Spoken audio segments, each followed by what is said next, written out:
disappointed in him. I get along very well with President Xi. I'm going to go over to China in April, but I don't want them as a neighbor in Greenland. Not going to happen. And by the way, and NATO's got to understand that. I'm all for NATO. I saved NATO. If it weren't for me, you wouldn't have a NATO right now. But we're not going to allow Russia or China to occupy Greenland, and that's what's going to happen if we don't. Go ahead. One, can you respond to that? And two, there was an amazing report. The most amazing thing is government jobs are way down, and yet the unemployment numbers are very good. We've gotten rid of tremendous numbers of federal government jobs. Nobody's ever seen anything like it, and yet the employment numbers are very good. They're really getting better. But now we have all those people to work in the private sector for a lot more money. I think that's one of the very big things. The other thing is at 5.4%. And remember, this is after we had a shutdown. And that shutdown had an impact because the concept of the shutdown, even though it's before, people knew we were going to be shutting down. A lot of bad things happened. And by the way, on January 30th, you may have another shutdown. We'll see what happens. But I think the numbers, Caitlin, were really amazing. Look, to think about 5.4%, they thought it was going to be 2%. And you know what it is? It's tariffs. And it's also November 5th. We had a great election, a great election. Our country was dead 1.5 years ago. And now we have the hottest country anywhere in the world. And I hope you guys were impressed. 5.4%. And we haven't even really transitioned yet. There's no reason it can't be much, much higher than that. Yeah.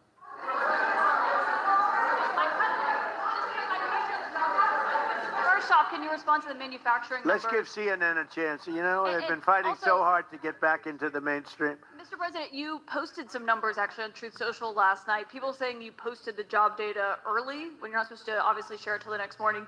Did you do that on purpose? No, I don't know. If they posted them, I said post them whenever you get a chance. I don't know. They gave me some numbers. When people give me things, I post them. But the numbers are amazing. Yeah, please. Does the administration plan to distribute the money from the Venezuela oil sales? Obviously you say it's going to go into these controlled accounts. Yeah. Would it go back to Venezuela in a direct payment? Is it going through these goods? How do you plan to do that? Well, we want to make sure that Venezuela can survive. You know, Venezuela needs money, and we're going to make sure that they get money, and we're going to get money, and the oil companies are going to make something for the work they do, and they're going to get back their money. We're devising a formula, but it won't be so much of a formula. It's going to be what they need. We're going to take care of what they need. There'll be plenty left over. We're going to have a lot of money left over, and the money left over is going to the United States of America, and the oil companies are going to be very happy. Yep.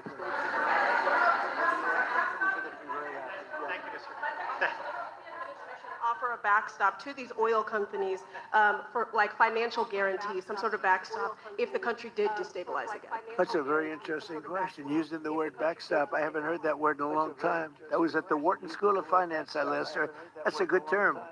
We ought to use it more often. I hope I don't have to give a backstop. Look, these are very smart people, the smartest people there are, not only in oil and business. These are the biggest companies in the world sitting around this table. They know the risks. I mean, there are risks. We're going to help them out. We're going to make it real easy. They're going to be there for a long time. We're going to be there together for a long, long time. And they're going to be taking the oil, and they're going to be bringing oil prices down. They're going to make a lot of money. They're going to get their money back. They're going to be safe. The people of Venezuela are going to be big beneficiaries, and the United States of America is going to be a big beneficiary for what we've done. And you know, one other thing I might say, it's also very big for national security because, again, just like Greenland, we can't have China or Russia occupy Greenland. We can't have China or Russia occupy Venezuela. And if we didn't do what we did, China or Russia would have been in Venezuela. I think I can, where's Mr. Chevron? So let me ask you, they would have been there if we didn't do this. Do you agree with that? They certainly have a lot of economic interests in country. There's absolutely no argument about that. They were trying to be there. I mean, you know, we had a Russia, I guess sort of I call it a semi-Russian ship yesterday that we took over, and Russia decided not to defend that ship against us. It's a big movement. The ship was loaded up with oil, and we took the oil, and it came out of that port. but Russia would be there or China would be there. And we want them to be there for a different reason. We want them, do you people agree? In particular, China, they need a lot of oil. Russia doesn't need so much, but Russia was there anyway. But I assume you agree that China would like to be doing a lot of business there by buying oil. And I want to just tell President Xi and President Putin, but more so in this case, President Xi, because they do need a lot of oil. And we are open for business in the United States, and we are open for business in Venezuela, right?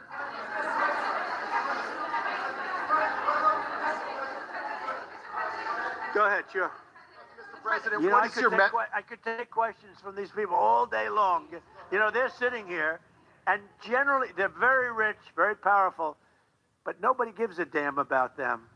It's a sad thing. You have all that money, all that power, and look at all these crazy questions.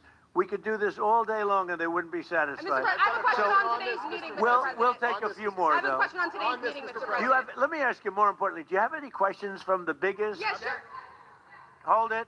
Do you have any questions for the biggest people on earth, the biggest business people, the biggest companies anywhere on earth? Do you have any questions for these people? No, do you have a question for them? Go ahead, ask them a question.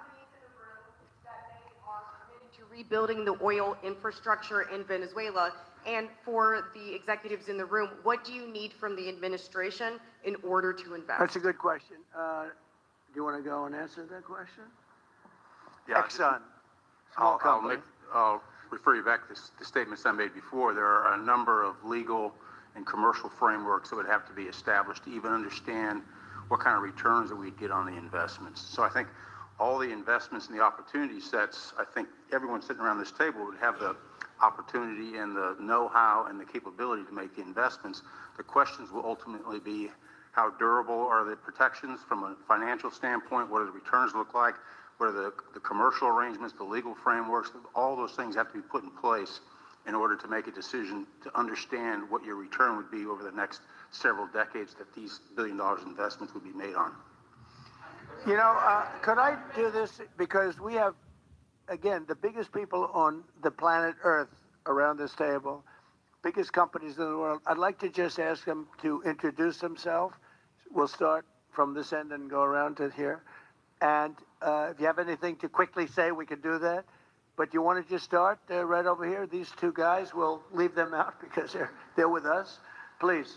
Thank you, President Trump. John Addison at VTOL. We're here to ensure that you are going to be able to move all of this oil all around the world at the best price possible so that the influence that you have over the Venezuelans will ensure that you get what you want. Thank you. Thank you. Good point. Thank you, Mr. President. Ryan Sheffield of Formentera. My grandfather, Hugh Sheffield, was president of ARCO, Venezuela. Right. Thank you for what you did. Do you like what we're doing? There's a lot of shale there, a lot of upside. He would be very happy looking down. He'd be very proud of you right now, right? Yes, sir. Good. Thank you. Mr. President, Luis Rodriguez. I'm probably the only Venezuelan American sitting on around this table. I want to personally thank you for the courage of your actions over the last couple of weeks. I think I speak, and I speak of Venezuela in general in saying there's optimism. You've brought optimism to the table, and if the conditions are met, the opportunity is absolutely immense. I agree with that. That's true. Thank you. Well said, too. It's immense. It's a tremendous opportunity. Thank you. Richard Holton from Trafigura. We're working with your administration, Mr. President, to bring that Venezuelan oil to the United States. Our first vessel should load in the next week. Great. Good job. Thank you. I think the reason that most of us are here and thinking about the future is because we trust you initially to set this program up that will work and guarantee that this can be done. And there's a huge investment that needs to be done. We've all agreed on that. And certainly we need time to see that through. So thank you for what you've done. Thank you very much. Thank you. Mr. President, I'm Lane Riggs, CEO of Valero Energy, and we're one of those companies that refineries in the U.S. are uniquely configured to run Venezuelan oil, and we're more than happy as this opportunity expands for us to further invest in our refineries to produce more of it. And you're very much set up for the heavy oil, right? Yes, sir. That's great. That's great. We're ready for it. Thank you, Mr. President. Thank you for having us here. Thank you. And thank you for opening the door to a better Venezuela. We are a Spanish company, but we are fully committed to invest here in the States. We have invested over the last 15 years, $21 billion in the American oil and gas industry, in Pennsylvania, in the Gulf of America, in Texas, and in Alaska, with the discovery of Pica, that is going to have the first oil this quarter, and is going to change, it's going to reverse the declining history of that great state of Alaska. We are in Venezuela, Mr. President, with our partners of Eni. We produce the gas that guarantees the stability of a half of the grid power in Venezuela.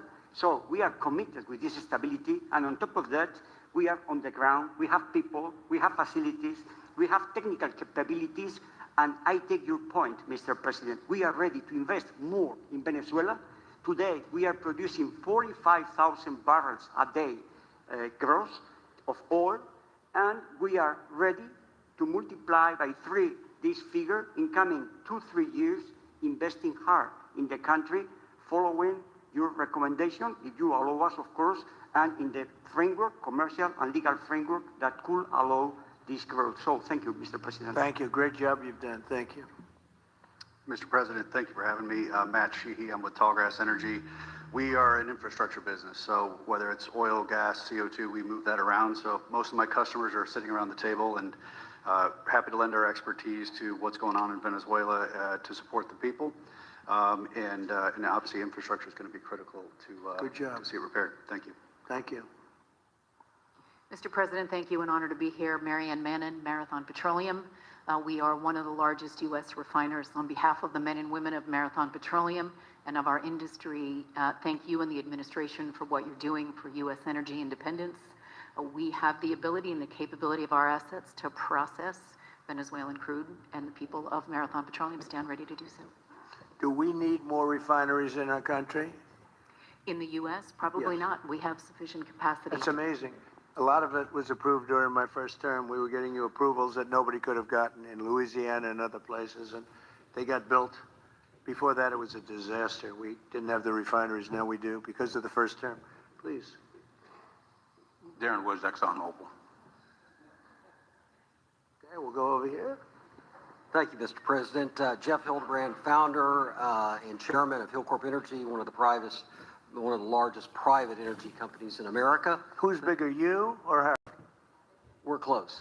Huh? We're close. Harold. Absolutely, Mr. Ham. But thank you for your great, tremendous leadership in protecting the interests in the Western Hemisphere. The message that you have sent to China and our enemies to stay out of our backyard is absolutely fantastic. So thank you. Thank you very much. And finally, Hillcorp is fully committed and ready to go to rebuilding the infrastructure in Venezuela. You'll go there? You'll be going? Yes. Good. That's good. You'll be very happy. Thank you very much. Thank you, Mr. President. Jeff Miller, CEO Halliburton Company. We are the largest American oilfield services company. We're the second largest in the world. Been in business over 100 years. Started operations in Venezuela in 1938. Long time in Venezuela. I personally lived there for 4 years and raised my kids there. So quite familiar with Venezuela, and just couldn't express gratitude more so for the opportunity to return to Venezuela under the stability that I know that this team and your team are able to deliver. And so When did you leave? Huh? When did you leave Venezuela? As a company, we left under the sanctions in 2019. So we had intended to stay, and then when the sanctions went into place, we were required to leave. But very much interested in returning. Have 600 Venezuelans with Halliburton today, all around the world. Look forward to putting them back to work. Great job. Great Thank job. you. You'll be back. Please. Mr. President, I'm Alex Cranberg. My company, Aspect Energy, is one of the leading American international wildcatters. We found significant fields in central Are you a wildcatter? I'm a wildcatter. That's pretty cool, I'll tell you. I would have been a wildcatter too if I was in And you've been successfully wildcatting. We've found significant fields in Central and South America, in the Middle East, and in Europe. We're a leading oil producer in Hungary. But probably the most pertinent example is what a wildcatter does is take on risk and try to reduce it, and then other people come in and put more capital in later, so we're kind of kickstarters in the oil industry. We went into Kurdistan very early on, back when people told us it wasn't safe and we shouldn't do it. We found a big field there, and it ultimately has got to be developed along with one of my colleagues here to be one of the big leading fields in Kurdistan. We think that Venezuela has a tremendous amount of opportunity. If you look at the reinvestment required, the investment required, people are talking about hundreds of billions of dollars. But if you put that in perspective, that's 1 million barrels a day for 15 years. It's $220 billion net cash flow. So what we really need to do is to be able to kickstart production and then reinvest and have the confidence to reinvest. And what you're doing by putting the United States in control of the cash flow coming out of the country, it gives companies like ours the confidence to say we can kickstart this production and then reinvest and reinvest. In Hungary, we've invested $1 billion in changing the trajectory of Hungarian oil production. And we were only able to do that not because we could write $1 billion check, we're a smaller company, but because we reinvest all the cash flow back into new production. Good.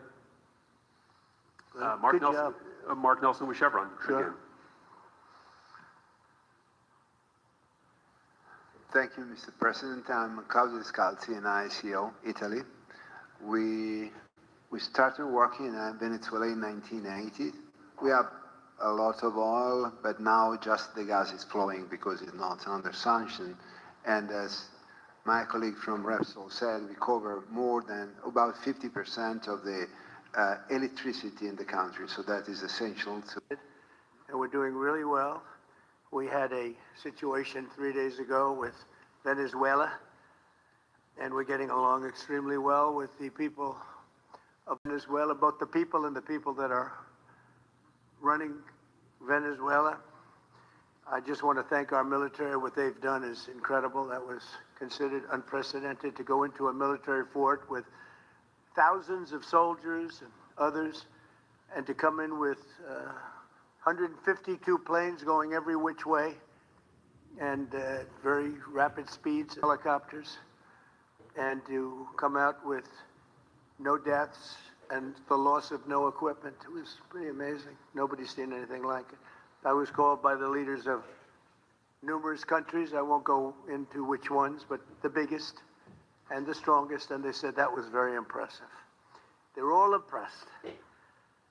But today I'm delighted to welcome almost 24 of the biggest and most respected oil and gas executives in the world to the White House. It's an honor to be with them. We have many others that were not able to get in. I said if we had a ballroom, we'd have over 1,000 people. Everybody wanted. I never knew your industry was that big. I never knew you had that many people in your industry. But here we are. And if you, in fact, if you look, come to think of it, well, I got to look at this myself.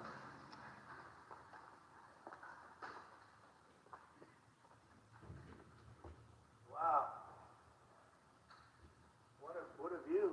This is the door to the ballroom. What a job.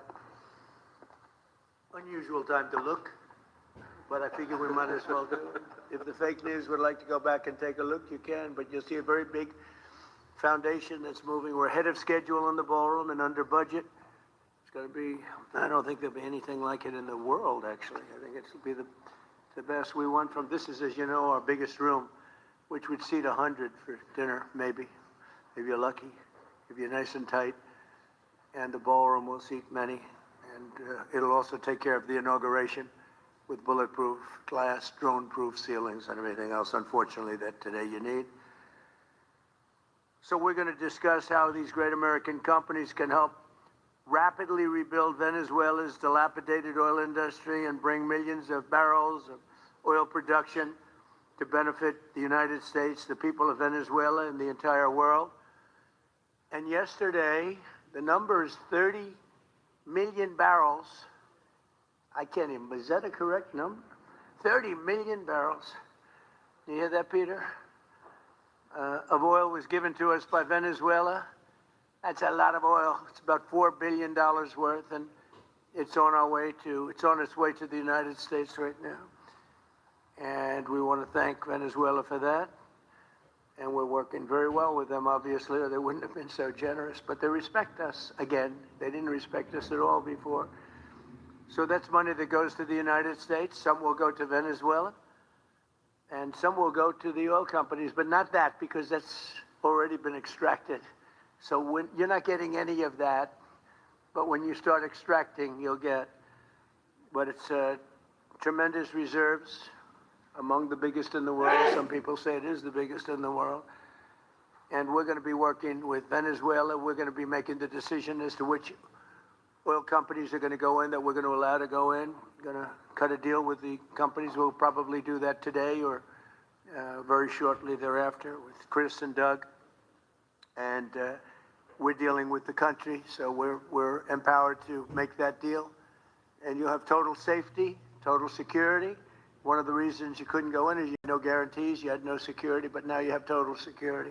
It's a whole different Venezuela, and Venezuela is going to be very successful.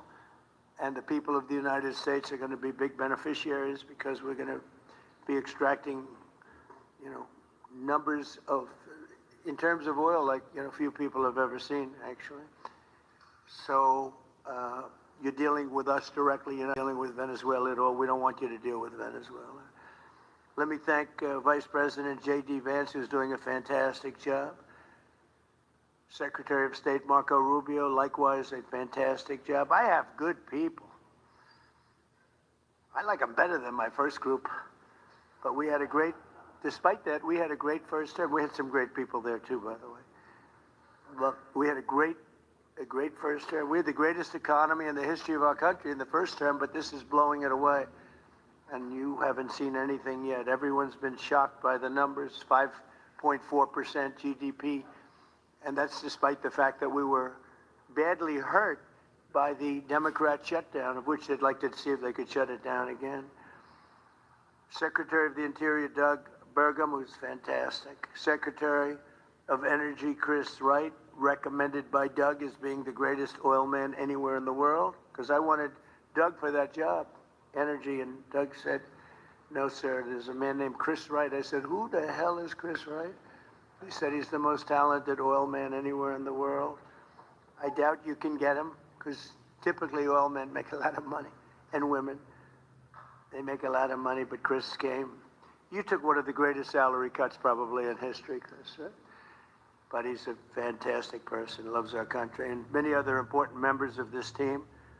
And I want to thank them for their efforts. As you know, last week, the United States Armed Forces performed one of the most spectacular military operations in American history, apprehending the outlaw dictator Nicolas Maduro for his crimes against the United States, crimes for which he has now been indicted and is in federal court awaiting trial.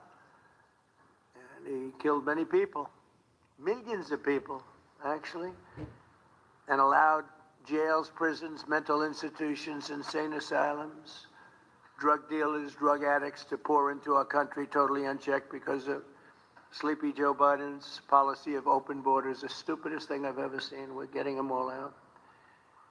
The departure of Maduro makes it possible an incredible future for both nations, Venezuela and the United States, in which we will more closely integrate the economies of two major energy powers in the Western Hemisphere. Energy coming out of Venezuela was very small. One of the things the United States gets out of this will be even lower energy prices. We have people now getting gasoline for $1.99, $1.96, $1.95, $1.92 yesterday, somebody. And it used to be $3.50, $4, $5 a gallon. Think of that, $1.99. Decades ago, the United States built Venezuela's oil industry at tremendous expense with American skill, technology, know-how, and dollars. But those assets were stolen from us, and we had presidents who did nothing about it. This president is much different than your other presidents. They did nothing about it. They stole it. Some of the people in this room were a little bit younger when that happened, but not that much younger. It wasn't that long ago. But they stole our assets like we were babies, and the United States said absolutely nothing about it. So now we're doing everything about it. Now we're doing 500% about it, but it's a long time after the act took place. So they stole from us, and it was taken by socialists and communists at the time, and Venezuela was going bad, really bad.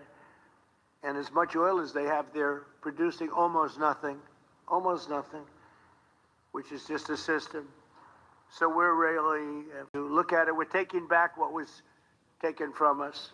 They took our oil industry. We built that entire oil industry. Started a long time ago, but they took it, and they were very ungracious to this country, but now they're being very nice. American companies will have the opportunity to rebuild Venezuela's rotting energy infrastructure and eventually increase oil production to levels never, ever seen before.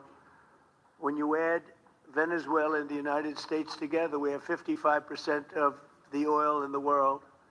The United States is number one. We have them drilling. Drill, baby, drill was my campaign, and Doug and Chris, I think we're setting records on drilling right now and taking oil without Venezuela. That's how we're getting the oil prices down. The plan is for them to spend, meaning our giant oil companies will be spending at least $100 billion of their money, not the government's money. They don't need government money. But they need government protection and need government security that when they spend all this money, it's going to be there so they get their money back and make a very nice return. The plan is for them to spend at least $100 billion to rebuild the capacity and the infrastructure necessary. Venezuela has also agreed that the United States will immediately begin refining and selling up to 50 million barrels of Venezuelan crude oil, which will continue indefinitely. We're all set to do it. We have the refining capacity. It was actually based very much on the Venezuelan oil, which is a heavy oil, very good oil, great oil. It's fantastic for certain things like asphalt roads, best there is in the world for asphalt roads and other things. All of the companies here today are going to be treasured partners in bringing the nation of Venezuela back to life, restoring its economy, and generating great wealth for their companies and for their people, and also great wealth for the American people, and tremendous wealth for the companies that are going in. The companies that are going in, and if you don't want to go in, just let me know, because I got 25 people that aren't here today that are willing to take your place. So I just want to thank, these are people that I either know or I know of by reading lots of business magazines and journals and papers. These are the greatest oil people anywhere in the world. Harold Hamm, I see, is here. Harold, you know, there's a story about Harold Hamm that he can look at a piece of land, put a straw into the land, and oil pours out. Is that true about you? Whereas some of you guys have to invest hundreds of millions of dollars to find that oil. So we can't let that story be true. But they say Harold puts a straw into the land, and oil comes gushing out. So you're not a big R&D person, are you, huh? He's called instinct for oil. Now, he's got other problems, but we won't talk about those problems. But he's been a great supporter of mine for a long time, haven't you, Harold? So congratulations. But we have, and I think Harold would agree, we have the greatest oil men and women anywhere in the world sitting in this room right now. And we have a lot of people that will be back to see us sometime next week. We're going to have another meeting for another group. But we're going to do this very quickly. We can have this done almost immediately.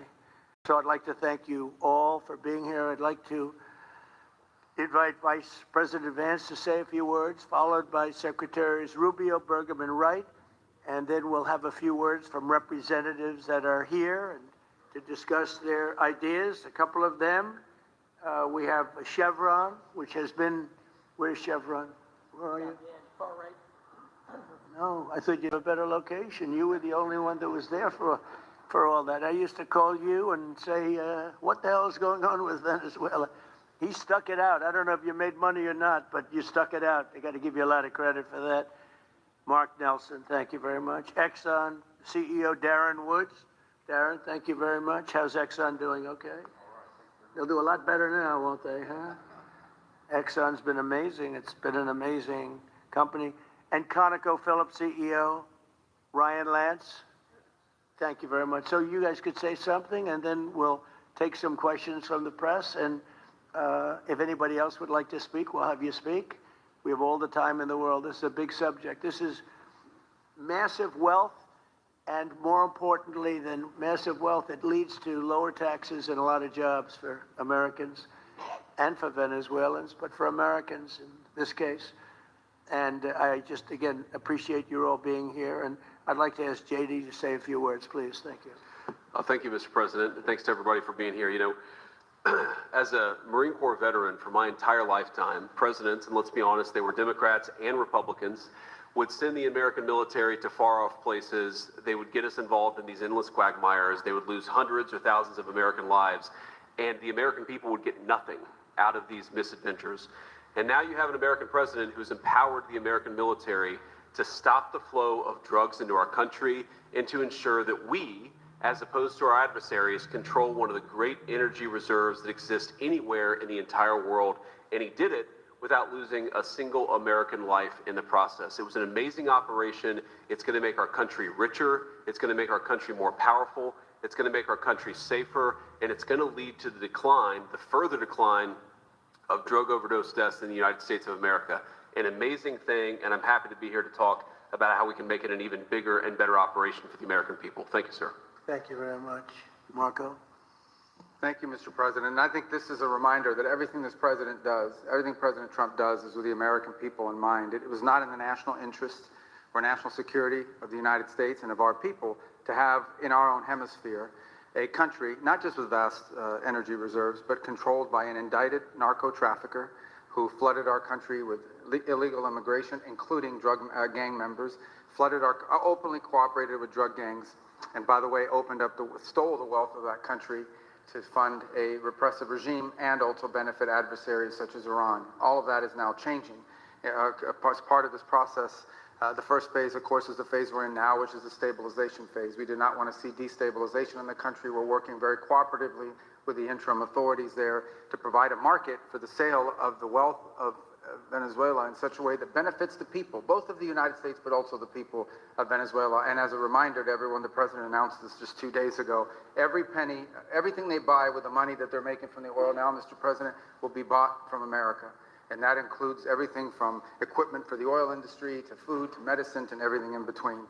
The second will be a phase of recovery, and then some of these phases will overlap, and that is to have a normal economy again where the money goes to the benefit of people, not the benefit of our adversaries or the benefit of elements in that country and around the world that are against our interests, at the same time as a process of reconciliation has to happen internally among the different sectors of society and politics and the like. And finally, the third phase, which is the most important of the three, is when the country fully transitions into a normal country that we have strong economic and diplomatic and relations with, that is friendly towards the United States, that's not a foothold for our adversaries, that serves our interests, but also the interests of the people. It'll be a country that is wealthy, a country that is prosperous for the people, not for a handful of criminals, but also a country that is supportive of our interests in the region and throughout the world. And we thank you, Mr. President, and the team you've assembled that have brought us to this point. A lot of work remains, important work, but this is historic. Okay. Thank you very much. Doug? Well, Mr. President, I want to thank you for your leadership, not just as president, but as commander-in-chief. The boldness, the execution, the breathtakingly precise work that you've delivered both in Iran back in June and here has changed the field for the whole world. And you always ran about the idea of peace and prosperity. And in Venezuela, as you know, this is a playground for every bad actor in the world. We had Russians, Iran, terror groups, all of them profiting from this criminal organization that was pretending to run the country. That makes America safer. You've secured the border, we're stopping the flow of drugs, and now with the normalization of relationships on an economic basis, it's going to mean tremendously for the prosperity of the American people. So I just want to say again, congratulations to you and to the entire leadership team. It's been an amazing, historic week on the scale of things that we haven't seen perhaps for 125 years in terms of the U.S. Exerting its influence over Latin America in a way that's going to make a change for generations. And on behalf of all the oil executives that are here today, Chris and I want to say thank you to all of you. It's your technology, your innovation that has put America in the place where today we are the most energy dominant country in the world. And that position is what's allowed us to take the action that we're taking with statecraft, with military action. None of that would happen if we were dependent on everybody else for energy. So you're a big part of the reason that we're able to move the way we are today, and we're grateful that you're here to be part of the solution going forward. Thank you, Doug, and you are doing a fantastic job, and we appreciate it. Everybody appreciates it. They know who's doing well. Chris Wright? Thank you, Mr. President. Yeah, what we've seen in the last week is leadership matters and credibility matters. Venezuelan oil has been sanctioned for many years, and the oil just flew, those sanctions were not enforced. That oil just floated out, trafficked by bad actors of the world. The resources weren't gone to a central place.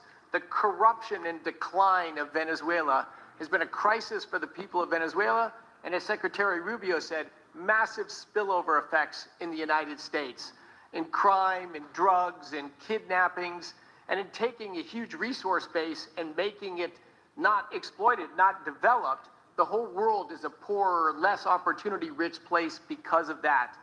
When you have materials underground, they've been underground for 1 million years. That does not make them a resource. That does not make them valuable for your country, your people, or the world. They only become a resource with technology, with capital, with rule of law, and a system of governance that encourages the harvesting of those resources to make the better world. And we see here the dramatic contrast between the United States, which may have less oil underground than Venezuela. We have 20 times the production of Venezuela, 20 times the impact of human betterment, massively better quality of living here in the United States. That was at risk under the last administration. We've seen a lot of attacks on the energy that makes the world go round. President Trump's action has removed those risks, has embraced reality about how the world is energized, and we are record production of oil in the United States, record production in natural gas in the United States. We've seen a meaningful decline in gasoline prices, diesel prices, travel prices because of jet fuel. And now President Trump is taking the genius of a different way to try to solve a 25-year festering problem in Venezuela, that all the traditional things have not worked. But ordering both a tremendous military operation to remove the heads of a criminal organization masquerading as a government, and then to use the power of our military, not to fire bullets, but to stop the flow of Venezuelan oil to the world, immediately gave us leverage over the interim authorities in Venezuela and has allowed us to be in this position today where the actions of this government can massively improve Venezuela for the better, and the bigger impact is to massively improve the quality of life, affordability, safety, and security of the United States. Very proud to be here. And we'll turn it over to Mark Nelson, who's the vice chairman of Chevron. Chevron has been in Venezuela for over 100 years, continuously. Mike Wirth, the CEO, had a knee replacement recently. He's not here. Mark is a tremendous leader in our industry, and I'll turn it over to him. Thank you, Secretary Wright. Again, I'll send Mike Wirth's regrets. He really wanted to be here, Mr. President. Great guy. On his behalf, I have 3 very quick thank yous and an assurance I'd like to provide you all. The first thank you, Mr. President, is to you. It's thank you for convening this gathering. It's thank you for your leadership, and thank you for continuing to keep American energy domination in the forefront. So thank you for that. Thank you very much. The second thank you actually is to the cabinet. So Secretary Rubio, Secretary Burgum, Secretary Wright, your ability and commitment to continue to engage with the parties around the table to keep the world working is greatly appreciated. So thank you Thank you for that. And the final thank you actually would go to our Venezuelan employees of Chevron. They have been working tirelessly to operate safely, protect the environment in country, and their dedication and skill will help us in this next chapter. And finally, I'll close with the assurance. For more than a century, Chevron has been a part of Venezuela's past. We are certainly committed to its present, and we very much look forward as a proud American company to help it build a better future. And so, Mr. President, thank you for your leadership. You really suffered there. You stuck it out. A lot of people left. A lot of big companies left. Many of the people sitting here at this table left because of the safety risk and other risks. But you stuck it out. I give you credit for that. Sometimes it was hard. I remember 6 months ago I told you to stay, just stay. Things are going to happen. You'll be very happy. I didn't know they were going to happen this fast or this conclusively. One thing I think everyone has to know is that if we didn't do this, China or Russia would have done it.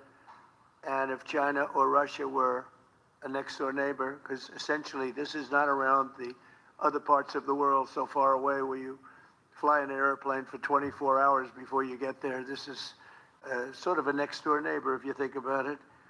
And I told China and I told Russia, we get along with you very well. We like you very much. We don't want you there. You're not going to be there.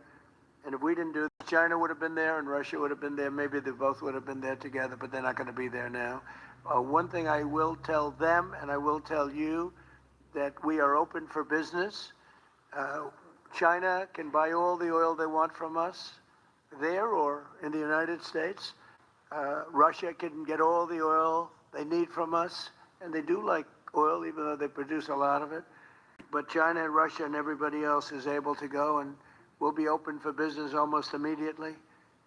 I have a feeling the $100 million will be spent $100 billion will be spent very, very rapidly by these very big, powerful, and rich companies, and I think they're going to be able to rebuild the infrastructure. And I hope it's going to be brand new as opposed to a rehab, because I know the tremendous difference between the new and the not so new in your industry. The new is much more beautiful, much better in every way, and actually much smaller. It's like everything else, gets smaller and stronger. It's a combination of smaller, better, and stronger. So I hope you're going to build all brand new stuff, rip out the old crap that's been there for so many years, and do it the right way. You're going to be there a long time. If we make a deal, you're going to be there a long time. If we don't make a deal, you won't be there at all. It's, sort of interesting. But again, China and Russia would have been there if we didn't do this. And the other thing people ask about the second wave, I don't think it's going to be necessary. We have an armada, a giant armada like nobody's ever seen in that part of the world. And it's stationed off the coast. And we are getting along so well with the people that are involved in representing Venezuela that I don't think we're going to have any, I don't think it's going to be necessary to do the second wave. We were planning on a second wave, but the first wave was so powerful and so good and so strong. And frankly, the people in the country, they did the right thing. They were smart. They did the right thing. They didn't want to go through a second wave. But we've got a tremendous number of the most powerful ships in the world right there. I don't think we're going to have to use that. I'm happy to say that. I don't think we're going to have to use that at all. If I could ask Chevron, you did a great job. I want to thank you. And ExxonMobil, if you would say a few words, and then followed by Conoco, great companies, massive companies, great companies. Exxon, please. Sure. Thank you, Mr. President. I appreciate the invitation and the opportunity, frankly, for the entire industry to show up and provide a perspective. Frankly, we've been kind of unresponsive to the press regarding Venezuela. I guess today's the opportunity to address the press directly with respect to a number of questions that have been asked of ExxonMobil. First and foremost, obviously, is the interest that we have in Venezuela. And I think, the way I would position that, I think one of the reasons why we see many of the industry players here is we're in a depletion business for a product that is in great demand and will be in demand for many, many, many decades to come. And in the depletion business, the biggest challenge we have is finding resources. There's an opportunity in Venezuela with all the resources there. Is we don't have that challenge of finding, we have the challenge of developing those resources. So I think It's in the best interest of these companies and frankly society as a whole for the industry to be interested in understanding what the opportunity here represents. I'll just share a philosophy that ExxonMobil has when we enter countries, because we do business all around the world in a number of different regimes. We take a very long-term perspective. The investments that we make span decades and decades, so we do not go into any opportunity with a short-term mindset.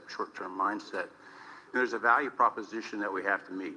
It has to be a win-win-win proposition. And obviously, it has to be a win for the company and our shareholders and to generate a return for the investments that we make. It has to be a win for the government.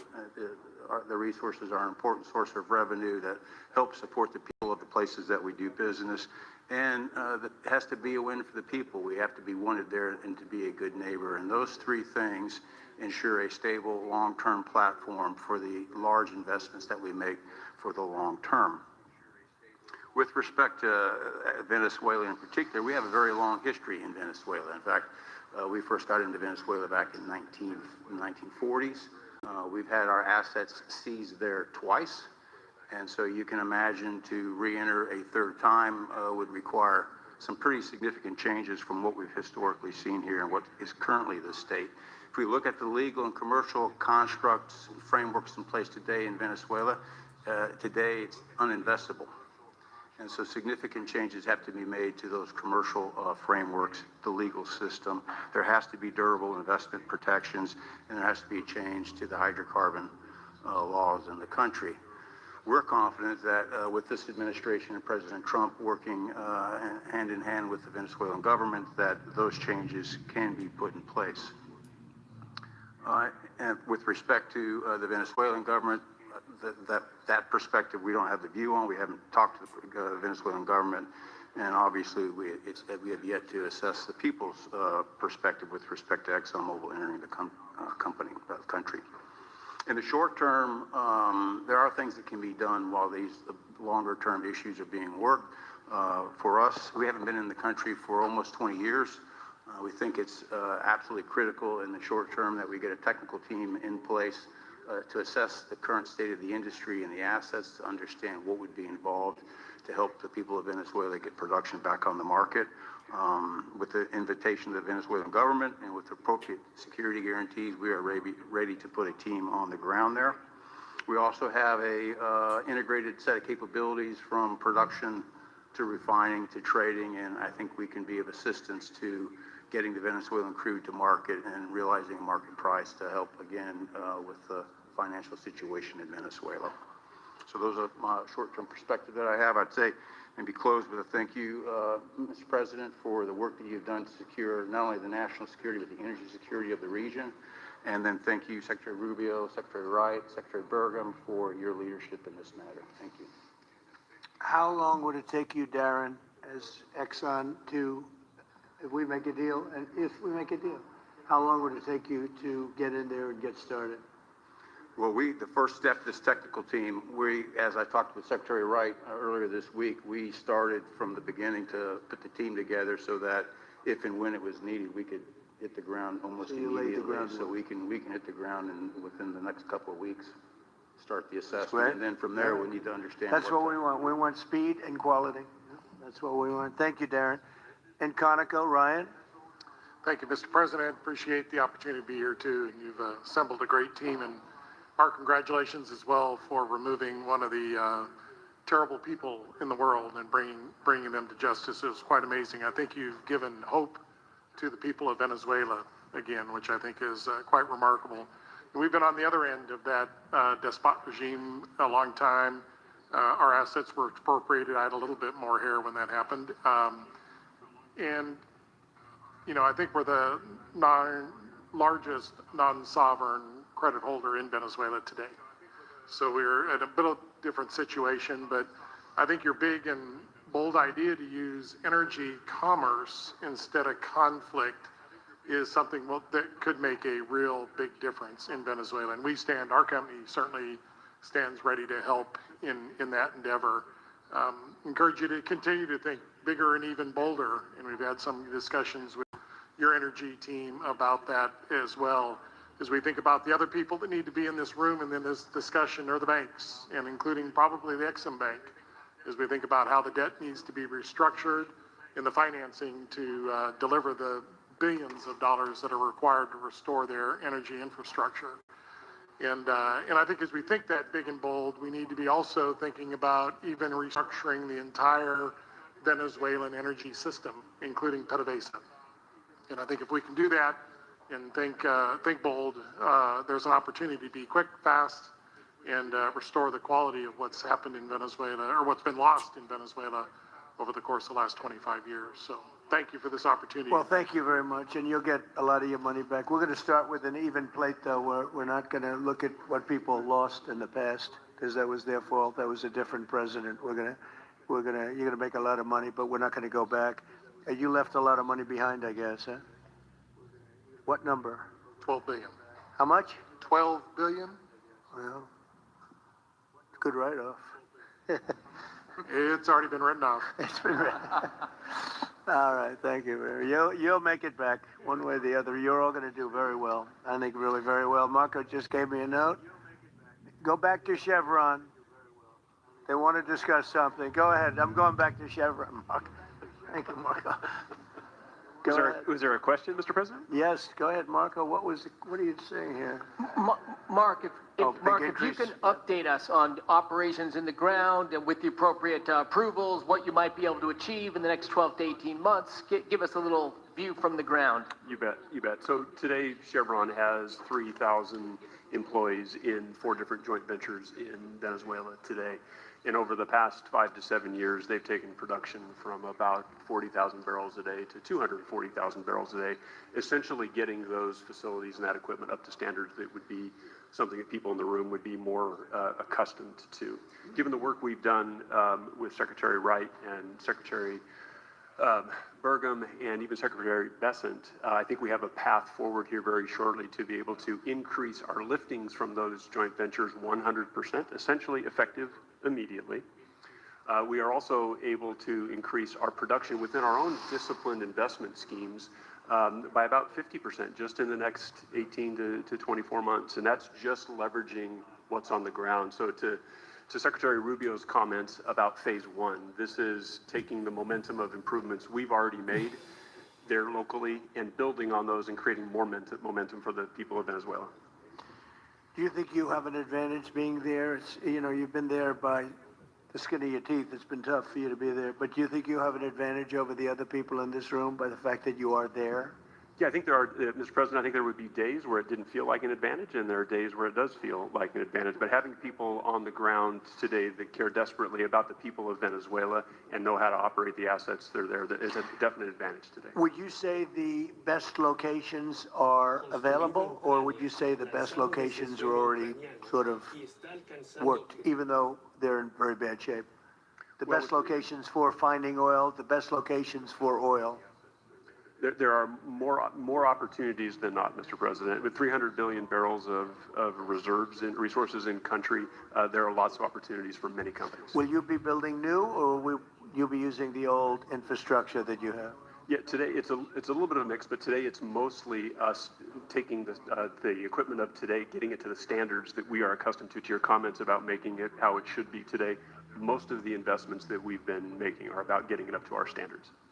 Well, I think you're going to make an investment, but you're going to get your money back very quickly, and that's part of our thing. We're going to have you get your money back fast, and then you'll give a lot to Venezuela and to the United States after that. Okay, so you'll be in good shape. Could I ask Harold Hamm to say a few words? He's been a friend of mine for a long time. Very amazing man, actually, amazing energy person. Well, thank you, Mr. President. It's good to be here with so many dignified people. And this effort particularly, and thank you for your effort, what you've done here, taking this despot out of that area. And the world dealt with him way too long. Certainly our industry knows that this is a real jewel that can be developed and for the people of Venezuela and also benefit the world. And like Secretary Wright said, it has not been done. It's not been done in the past, and they had a good chance at it.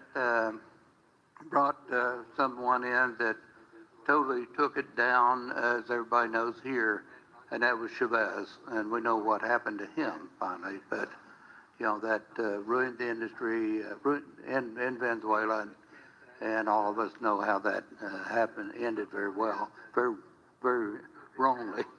So anyway, we're glad to see what's happened here, and look forward for the opportunity for a lot of people in this room, but also for America and the country itself. Are you going to be involved in going in? Because, he's in North Dakota and he's in Oklahoma and some incredible places. It's a little bit different, but there's no doubt about you won't have to worry about the straw too much here. You can just go at it. Are you going to be one of the participants? Well, certainly, I'm an oil finder, like you said. Barry Spitzer, told that story. The coach. And he's kind of exaggerated a little bit. It doesn't come out quite that easily usually. But anyway, great story. I love it. But I love Barry. Barry's the one that told me that. Yeah, he's a champion, in a lot of ways. So love that story. Certainly, it excites me as an explorationist. Everybody has that in their blood, and it is a very exciting country and a lot of reserves. And so it's got its challenges, and the industry knows how to handle that. And like Darren said, you go into your eyes open and do the best you can with the team you got. So well, you're going to have something that they never had really here is tremendous security. You're going to be very secure, very safe, physically safe in addition to financially safe.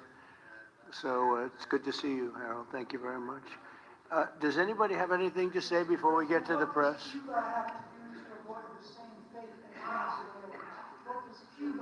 Well, Cuba's in bad shape. Cuba relied on Venezuela for oil and for money. And nobody really knows what's going to happen with Cuba. They're doing very poorly. They're really third world all the way. And we have a lot of great Cuban Americans. And I would say Marco fits very solidly into that category. And I might ask you to say a few words about, we were discussing it before, Cuba is a very different, they don't have energy, they don't have oil, but they would live off of the oil from Venezuela. And what they do have is very strong people and very powerful people militarily, and they would protect the people running Venezuela, and they would take in a lot of money from Venezuela. Now they don't have that. They won't be taking in any money. So, Marco, what do you think? I mean, the fundamental problem in Cuba is that it's run by incompetent people that don't know what an economy looks like, much less a functioning one. They've made a choice, and that is they would rather have political control over their people than they would have an economy that functions. And they've gotten away with it for 60-something years because they've had donors, the Soviet Union, and now most recently Venezuela. But that's now gone. So the people in control in Cuba have a choice to make. They can either have a real country with a real economy where their people can prosper, or they can continue with their failing dictatorship that's going to lead to systemic and societal collapse. So it's a very stark and dramatic choice, and it's one we hope to make the right one. We don't have an interest in a destabilized Cuba, but that would be their fault because they refuse to allow the people of Cuba to have either economic or political freedom for that matter.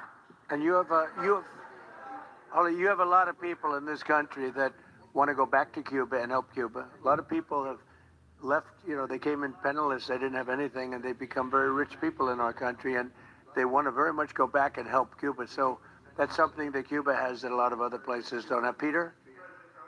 I do want to ask you about Minnesota, but first, just more on topic. President Zelensky said that he was watching with the rest of the world as you made this order to go and capture Nicolas Maduro. And he said, if that's how it works with dictators, then the United States knows what to do next. Sounds like he wants you to go and capture Vladimir Putin. Would you ever order a mission to go and capture Vladimir Putin? Well, I don't think it's going to be necessary. I think we're going to have I've always had a great relationship with him. I'm very disappointed. I settled 8 wars. I thought this would be in the middle of the pack or maybe one of the easier ones. And I don't know if you know, Peter, the last month, they lost 31,000 people, many of them Russian soldiers, and the Russian economy is doing poorly. I think we're going to end up getting it settled. I wish we could have done it quicker because a lot of people are dying, and mostly soldiers. They get hit in Kiev and they get hit a little bit here and there, and people are dying there too. But largely, it's the soldier population. When you have 30,000, 31,000 soldiers dying in a period of a month, 27,000 the month before, 26,000 the month before that, that's bad stuff. So, as you know, President Biden gave $350 billion to Ukraine to fight, and we would never get that back, although I did make a rare earth deal to get it back, so we will be getting it back, but shouldn't have done that. It was a bad thing to do.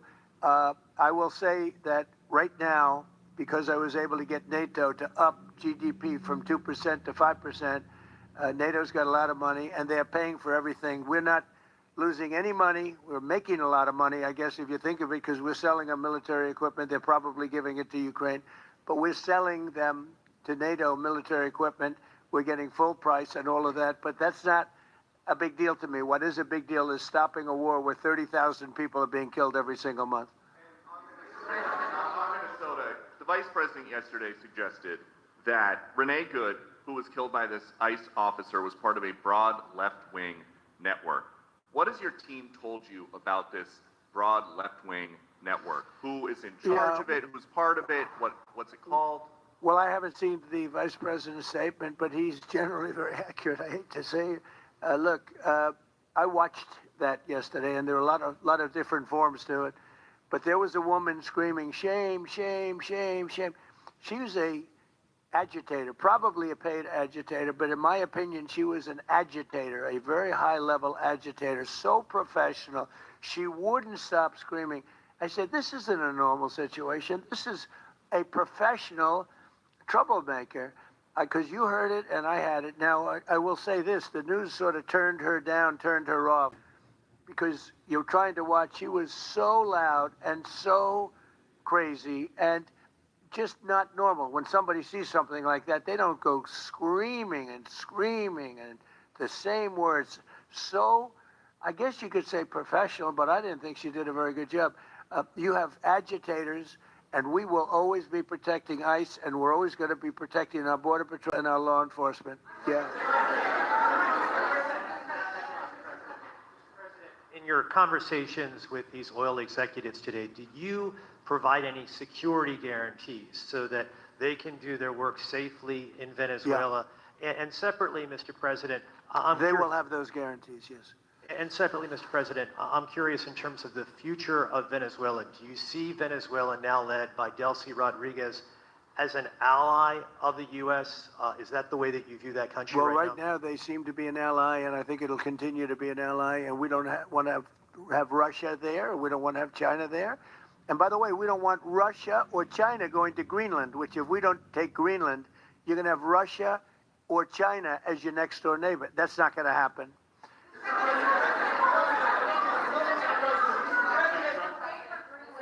The white. Mr. President, thank you. You just said that these companies would have security guarantees if they go in on the ground in Venezuela. They will have. And what is your plan there actually for these companies and those Americans who are going to be on the ground working for these companies? Well, there are going to be Americans. I assume they're going to be using a lot of Americans, but they're going to be using a lot of people from Venezuela and other places, I would imagine. But I would think that mostly they'll be using Venezuelan workers. They have a lot of great workers. They have a very high unemployment rate, and they have workers that are very familiar with taking oil out of the ground. Yeah. How long do you think the Ayatollah will be in power after what we've seen play out on the ground there? When is the U.S. going to get involved now that reports of protesters being killed on the ground? So Iran's in big trouble. It looks to me that the people are taking over certain cities that nobody thought were really possible just a few weeks ago. We're watching the situation very carefully. I've made the statement very strongly that if they start killing people like they have in the past, we will get involved. We'll be hitting them very hard where it hurts. And that doesn't mean boots on the ground, but it means hitting them very, very hard where it hurts. So we don't want that to happen. There have been cases like this where President Obama totally backed down. But this is something pretty incredible that's happening in Iran. It's an amazing thing to watch. They've done a bad job. They've treated their people very badly, and now they're being paid back. So let's see what happens. We're watching it. We're watching it very closely. Go ahead, please. Yes, go ahead. Thank you so much, Mr. President. Do you have any comments in reaction to the recent attacks by the Syrian government alignment groups against US-backed Kurdish forces in Aleppo, Syria, which killed dozens of civilians and displacing many families?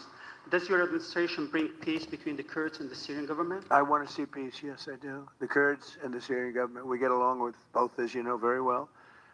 They have been natural enemies over the years, but we get along both, and we want to see Syria succeed. And so far, I think they are succeeding, but this is just breaking out, and we want to see that stopped. Go ahead, please. Colombia, Gustavo Petro, in a few weeks. Do you hope this meeting with Gustavo Petro marks a new chapter, a new beginning in the benefit of the U.S. and Colombia relations? What country? Colombia, with the president of Colombia, Gustavo Petro. I had a very good talk with him yesterday, and he's been very hostile to us and to the nation and to me. Called me a dictator and lots of other things. Called Biden some terrible names, far worse than he called me. But he called yesterday through people, and he wants to meet, and that's fine with me. I've made up with people also, So we're going to have a meeting with him. We had a very good conversation. The people of Colombia are incredible people. Marco would know that better than anybody because he's married to a woman from Colombia, and I don't mean Columbia University. That would be, I'm not sure. I think I like Colombia, the country, better. If you want to know the truth, the people are. Hold it. The people are great people. I look forward to meeting with them. Going to meet in the very near future. President of Venezuela here in the White House. Would you greet her to discuss the fate of the oil? Yeah, well, I'm going to meet a lot of people, and we're going to meet. We meet a lot of people. When you end 8 wars, you get to know a lot of people, and I think it's very important. As an example, we have over $18 trillion. Think of that, $18 trillion coming into our country. A lot of that's coming in from foreign countries like Saudi Arabia and Qatar and UAE and others. And I get to meet a lot of people, but I will be meeting with various representatives of Venezuela, probably pretty soon. We haven't set that up. But the relationship that we have with the people that are currently running Venezuela is very good. We also have a young lady that received the Nobel Peace Prize. She's going to come in and pay her regards to our country, really, to me, but, I'm a representative of the country, nothing else. And she's coming in sometime next week, I think Tuesday or Wednesday, and we'll see how that is. But, no, we're dealing with the people from Venezuela. We're dealing with them very well. I think they've been very smart in the way they've dealt with us, frankly, because that whole place could have been obliterated with one more strike, and we didn't want to do that.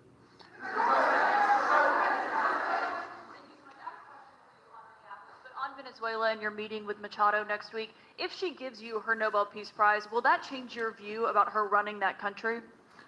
Well, I have to speak to her. I'm going to have to speak to her. She might be involved in some aspect of it. I will have to speak to her. I think it's very nice that she wants to come in, and that's what I understand the reason is, because Norway is very embarrassed by what took place. I mean, they're getting decimated. Look, whether people like Trump or don't like Trump, I settled 8 wars, big ones, some going on for 36 years, 32 years, 31 years, 28 years, 25 years, some just getting ready to start, like India and Pakistan, where already 8 jets were shot out of the air, and I got it done in rapid order without nuclear weapons. I can't think of anybody in history that should get the Nobel Prize more than me, and I don't want to be bragging, but nobody else settled wars. Obama got the Nobel Prize. He had no idea why. He still has no idea. He walks around, he says, I got the Nobel Prize. Why did he get a Nobel Prize? He got it almost immediately upon attaining office, and he didn't do anything, and he was a bad president.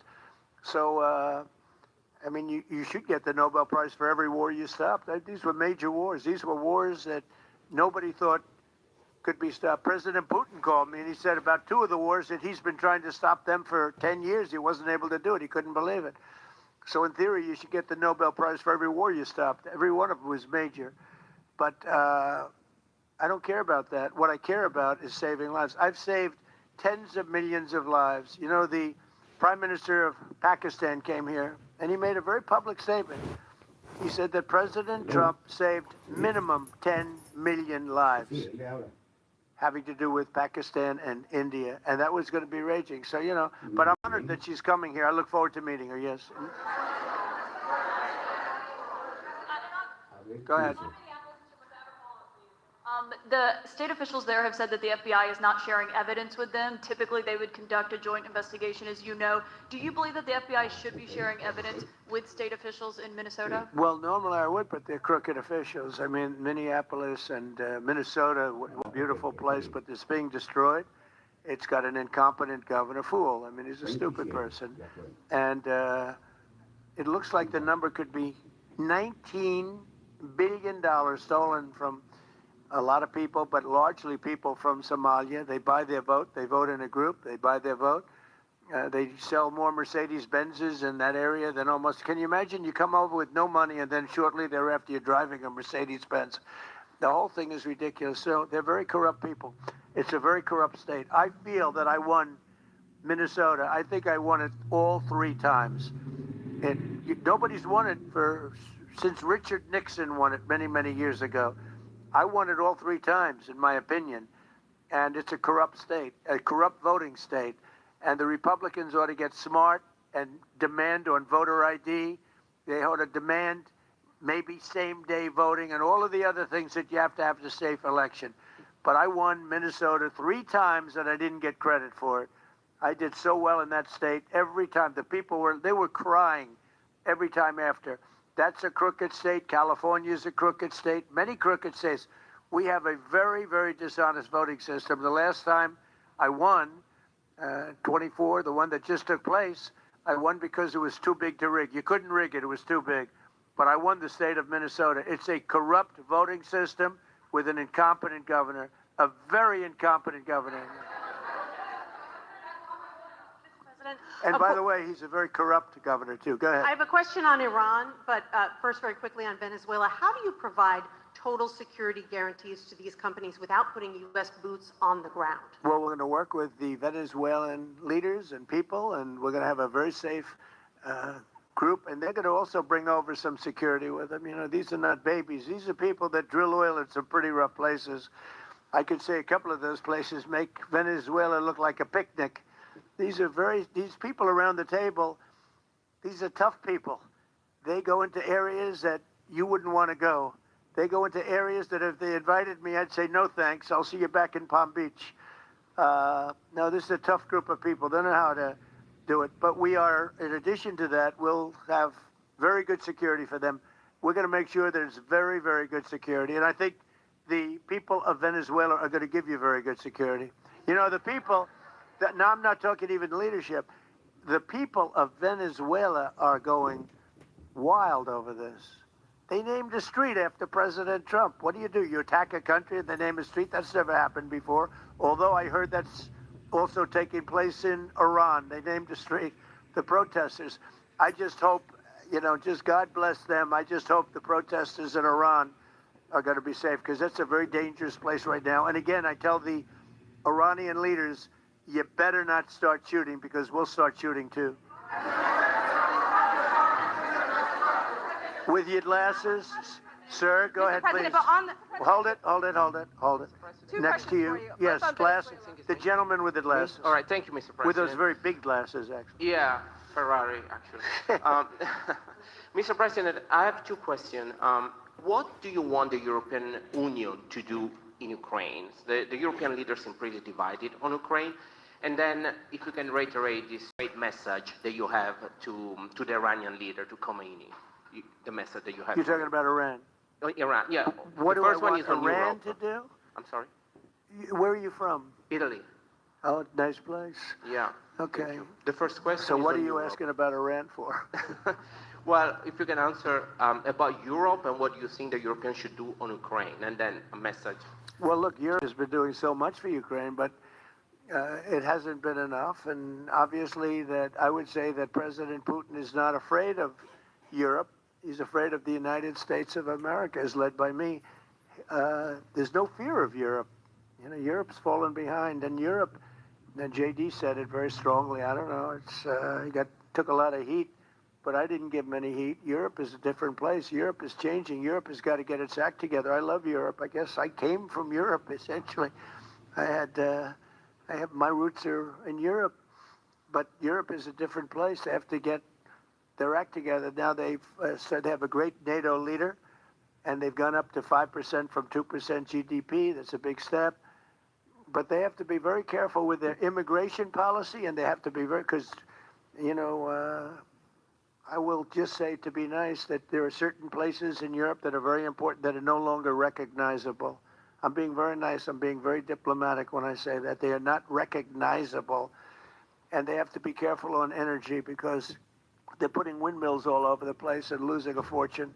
They're destroying their country. They're destroying the beautiful landscapes, the beautiful everything. They're doing, and by the way, in case you people don't know, I'm not much of a windmill person. I can proudly say, Doug, that we have not approved one windmill since I've been in office, and we're going to keep it that way. My goal is to not let any windmill be built. They're losers. They lose money. They destroy your landscape. They kill your birds. They're all made in China. And all you have to do is, you know, just about all of the windmills are made in China, the structures. All you have to do is say to China, how many windmill areas do you have in China? So far, they're not able to find any. They use coal and they use oil and gas and some nuclear, not much, but they don't have windmills. They make them and sell them to suckers like Europe and suckers like the United States before. They are the worst form of energy, the most expensive form of energy, and in 8 years they're rotted out anyway. Go take a look at Palm Springs, California, and take a look at what that looks like. It looks like a junkyard of steel. So we don't approve, and I've told my people, we will not approve windmills. Maybe we get forced to do something because some stupid person in the Biden administration agreed to do something years ago. We will not approve any windmills in this country. On Venezuela, is it ultimately more important to you to establish stability there or democracy there? Well, you're talking about maybe the same thing. I mean, you're talking about stability or democracy. I don't know. To me, it's almost the same thing. We want stability, but we do want democracy. Ultimately, it'll be democracy. Peter? I do have a policy question, President Trump, but I'm having a hard time seeing here. I see the American flag lapel pin. What is the other lapel pin on your Somebody jacket? gave me this. You know what that is? That's called a happy Trump. And consider the fact that I'm never happy. I'm never satisfied. I will never be satisfied until we make America great again, but we're getting pretty close, I'll tell you what. This is called a happy Trump. Somebody gave it to me. I put it on. Thank you. And the policy question. How much money are you thinking of giving people in Greenland to get them on board with a possible U.S. I'm not talking about money for Greenland yet. I might talk about that. But right now, we are going to do something on Greenland, whether they like it or not, because if we don't do it, Russia or China will take over Greenland, and we're not going to have Russia or China as a neighbor. Okay?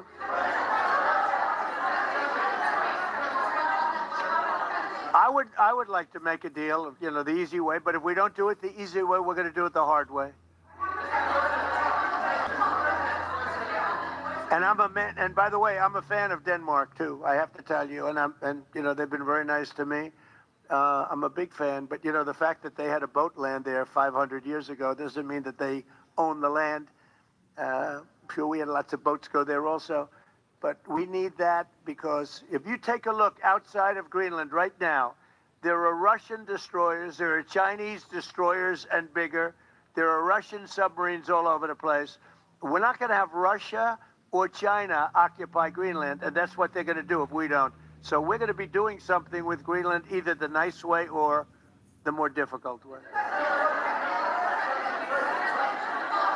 Please, go ahead, ma'am.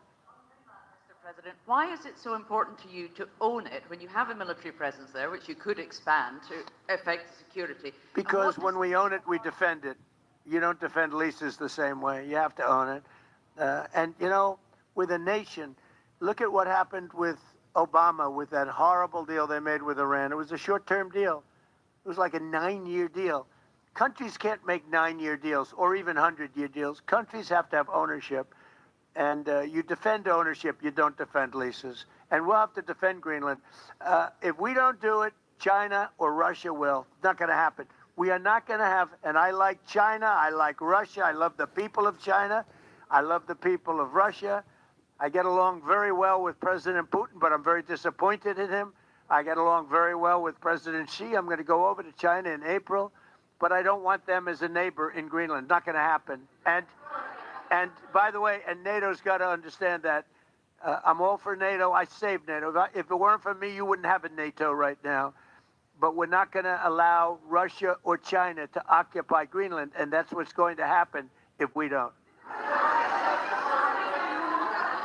Go ahead. Mr. President, one, can you respond to that? And two, It was an amazing report. The most amazing thing is government jobs are way down, and yet the unemployment or the employment numbers are very good.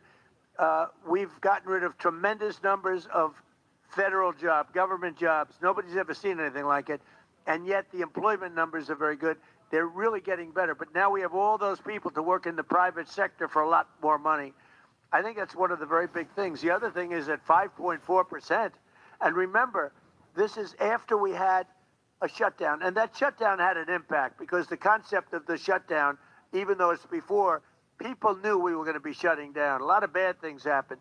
And by the way, on January 30th, you may have another shutdown. We'll see what happens. But I think the numbers, Caitlin, were really amazing. Look, to think about 5.4%, nobody thought that. They thought it was going to be 2%. And you know what it is? It's tariffs. And it's also November 5th. We had a great election, a great election. Our country was dead 1.5 years ago. And now we have the hottest country anywhere in the world. And I hope you guys were impressed. 5.4%. And we haven't even really transitioned yet. There's no reason it can't be much, much higher than that. Yeah.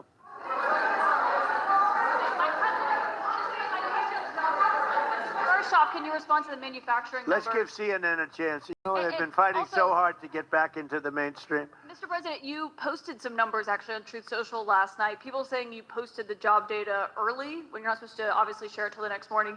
Did you do that on purpose? No, I don't know. If they posted them, I said post them whenever you get a chance. I don't know. They gave me some numbers.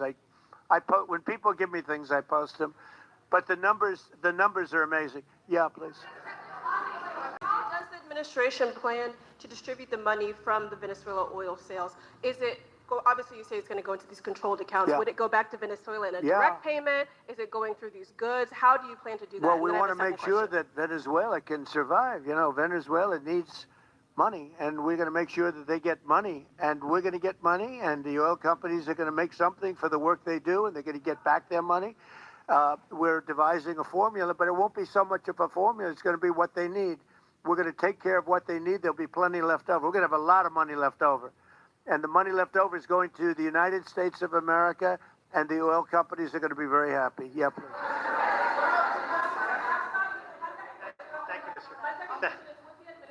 Offer a backstop to these oil companies for like financial guarantees, some sort of backstop if the country did destabilize again? That's a very interesting question. Using the word backstop, I haven't heard that word in a long time. That was at the Wharton School of Finance I last heard. That's a good term. We ought to use it more often. I hope I don't have to give a backstop. Look, these are very smart people, the smartest people, though, not only in oil and business. These are the biggest companies in the world sitting around this table. They know the risks. I mean, there are risks. We're going to help them out. We're going to make it real easy. They're going to be there for a long time. We're going to be there together for a long, long time. And they're going to be taking the oil, and they're going to be bringing oil prices down. They're going to make a lot of money. They're going to get their money back. They're going to be safe. The people of Venezuela are going to be big beneficiaries, and the United States of America is going to be a big beneficiary for what we've done. And you know, one other thing I might say, it's also very big for national security because, again, just like Greenland, we can't have China or Russia occupy Greenland. We can't have China or Russia occupy Venezuela. And if we didn't do what we did, China or Russia would have been in Venezuela. I think I can, where's Mr. Chevron? So let me ask you, they would have been there if we didn't do this. Do you agree with that? They certainly have a lot of economic interests in country. There's absolutely no argument about that. They were trying to be there. I mean, you know, we had Russia I guess sort of I call it a semi-Russian ship yesterday that we took over, and Russia decided not to defend that ship against us. It's a big movement. The ship was loaded up with oil, and we took the oil, and it came out of that port. But Russia would be there or China would be there, and we want them to be there for a different reason. We want them, do you people agree? In particular, China, they need a lot of oil. Russia doesn't need so much, but Russia was there anyway. But I assume you agree that China would like to be doing a lot of business there by buying oil. And I want to just tell President Xi and President Putin, but more so in this case, President Xi, because they do need a lot of oil. And we are open for business in the United States, and we are open for business in Venezuela, right?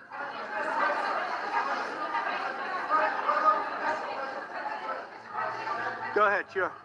Mr. President, You know, what I is your I could take questions from these people all day long. You know, they're sitting here, and generally they're very rich, very powerful, but nobody gives a damn about them. It's a sad thing. You have all that money, all that power, and look at all these crazy questions. We could do this all day long, and they wouldn't be satisfied. Mr. President, I have a question on today's meeting, Mr. President. We'll take a few more, I have though. a question on today's meeting, Mr. President. Do you have? Let me ask you more importantly. Do you have any questions from the biggest? Yes, sir. Hold it. Do you have any questions for the biggest people on earth, the biggest business people, the biggest companies anywhere on earth? Do you have any questions for these people? No. Do you have a question for them? Go ahead. Go ahead. Ask them a question.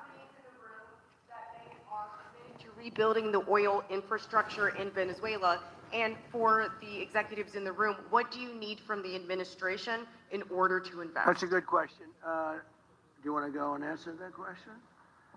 Yeah, Exxon, small company. I'll refer you back to the statements I made before. There are a number of legal and commercial frameworks that would have to be established to even understand